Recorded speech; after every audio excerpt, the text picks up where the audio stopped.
Today we are talking about torque and rotational equilibrium. To start off with, we should discuss the definition of torque. Torque is the rotational analog to force. It is a twist. It's essentially a force that causes rotation. The formula for torque is R cross F. So that little X that looks like a multiplication sign, it's actually fancier than that. It's called a cross product.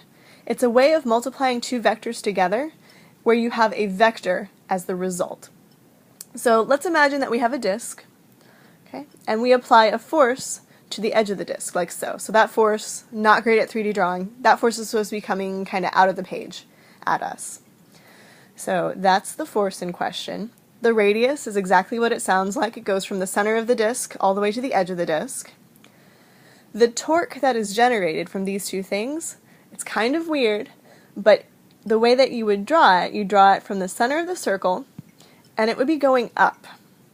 So to determine the direction of the torque, we can do the right-hand rule. So when we say that A cross B is equal to C, or in our case, R cross F is equal to tau, the way that I always do the right-hand rule is I keep my hand flat, okay, and I put my wrist kind of at the center of the circle, and then I point my fingertips towards the radius at which the force is applied.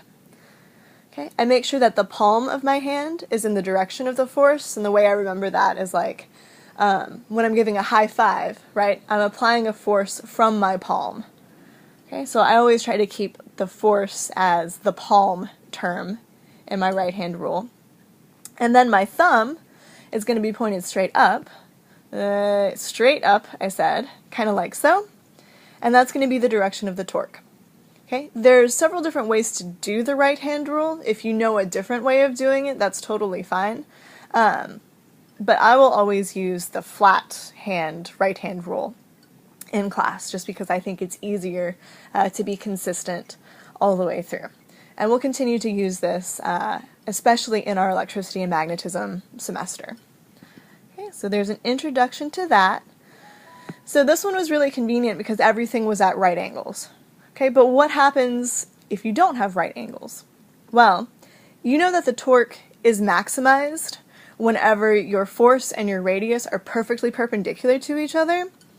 So you essentially just want to take that perpendicular component of the force, and that's what you'd multiply with the radius in order to calculate the magnitude of the torque.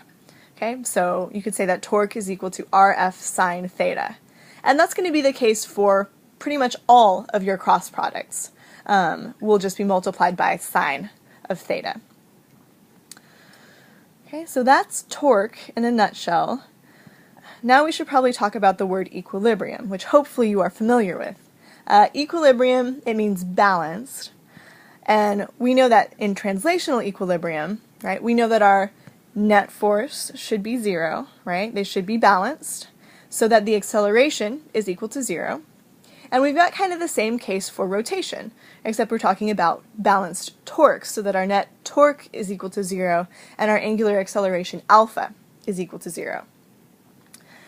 Most of the cases of equilibrium that we deal with are static cases, in which case, everything is perfectly still, our velocity or our angular velocity are zero.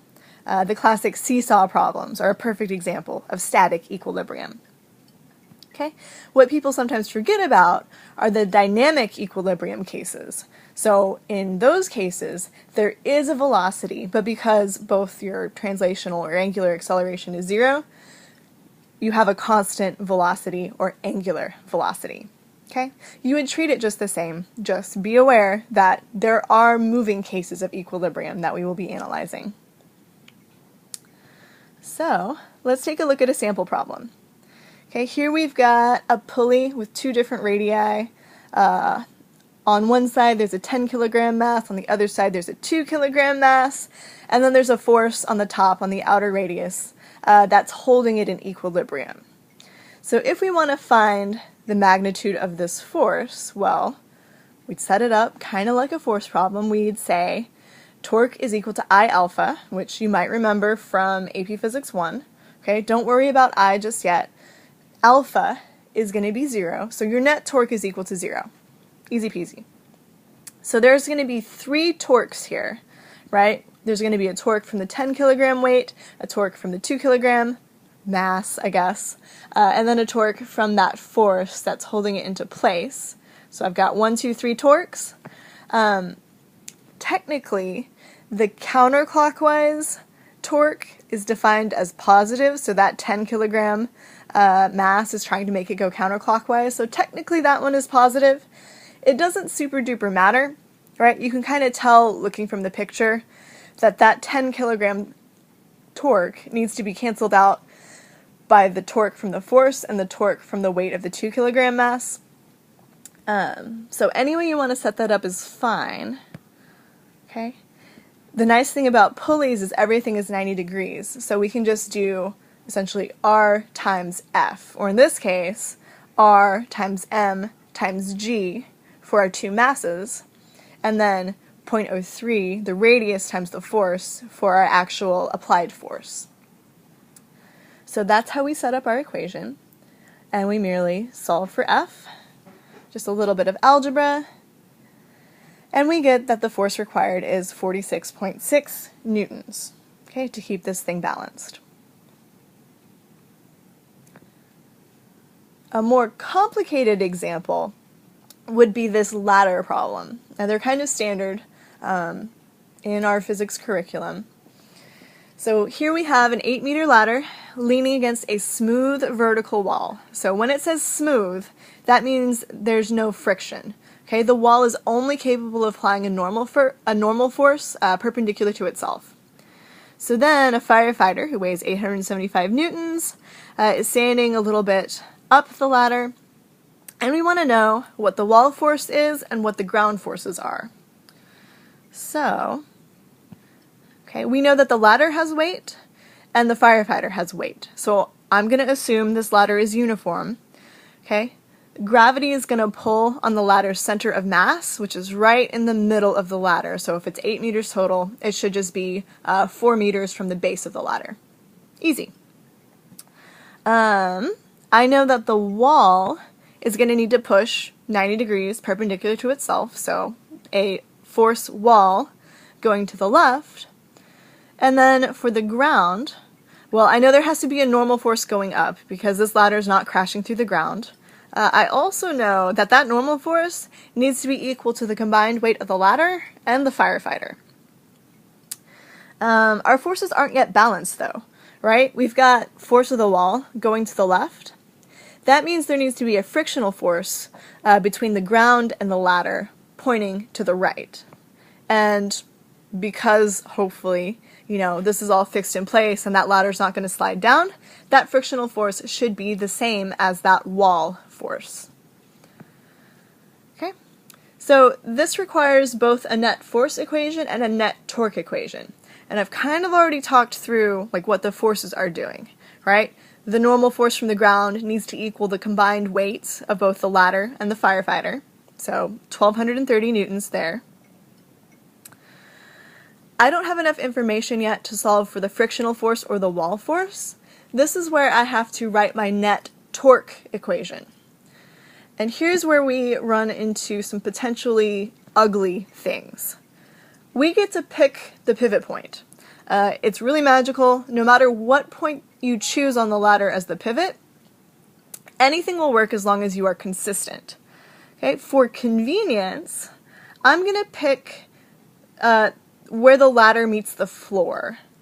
Okay, because that way the normal force and the friction force aren't going to produce torques. So I've just redrawn my picture a little bigger here because I know that only the perpendicular components of these forces are going to produce torques.